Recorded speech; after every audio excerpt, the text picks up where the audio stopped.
All right, now that you've completed the brainstorming part of our graphic novel or short story project, what we're going to move on for this next part is creating your rough draft and starting to think through your artist statement. Okay. Um, Rough drafts, you know what those are. No big deal. You've done those probably 500 million times by now. An artist statement, what that is it's a statement from the creator of oftentimes of a visual piece. So graphic novels would squarely fit within this. But also sometimes with written pieces. We just don't call them artist statements when we're talking about written pieces. Usually it's like an introduction or a letter from the author, something like that. Okay. But what we're doing with that is we're talking about why you made the choices you did, what you chose to include or exclude, things like that. Okay? That's what an artist statement is. They can be anywhere from a paragraph to, if we're talking about a novel, sometimes they can be several pages. I'm really looking for the shorter end of that for sixth graders, right? And even if you were 12th graders, if you were writing me a short story or drawing a graphic novel, I might expect half a page at most. Okay, so we're going to go ahead and dig in. We're going to start with the rough draft, right? And now what we're going to do is we're going to split our story, and that's what it is, whether it's a graphic novel or whether it's a short story. It's a story of some sort, right? Into some different scenes. Think of it as different parts of the story, right? Maybe a beginning, a middle, and end, or beginning, middle, end, things like that. So tell me your title, your subtitle. These are working ones. They might change before the end. That's okay. And then you're starting to sketch out really what's going on, what do I need to know, who's there, like which characters from my story are present.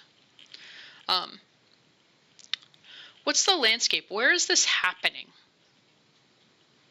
Where is this happening?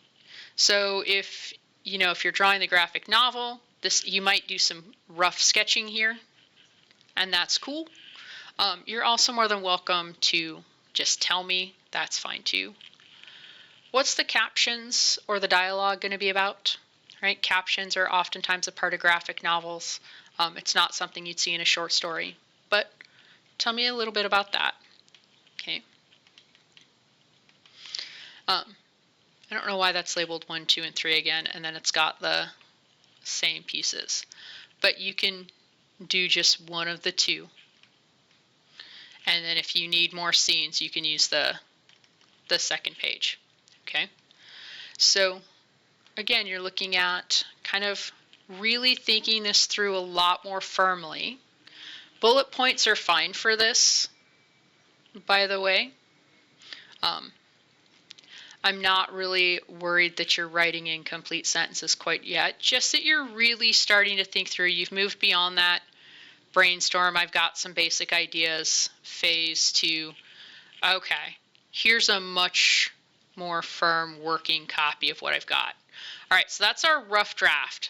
The artist statement, like I was saying, this is the author's message. That's another way to think about it, okay? So, and a little bit about methodology and sources and choices, things like that. So what's the message of your story, right? Whether that's the graphic novel or whether that's the short story.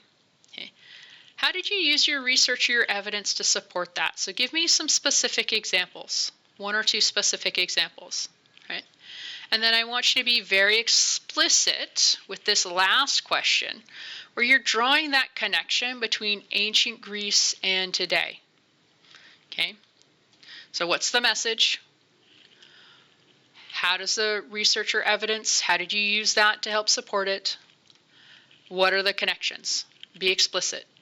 And I want you to do this whether you're drawing a graphic novel or whether you're writing a short story. All right, so if there are any questions, if you need help with anything, if you want me to take a quick glance at anything and give you some feedback, I'm not going to give you tons of feedback, but I will tell you whether I think you're on the right track or not. And if there's anything glaring, I will point it out. But if you want me to do that, send me an email, let me know. I'd be delighted to go ahead and help you out any way that I can. Otherwise, I will see you in class.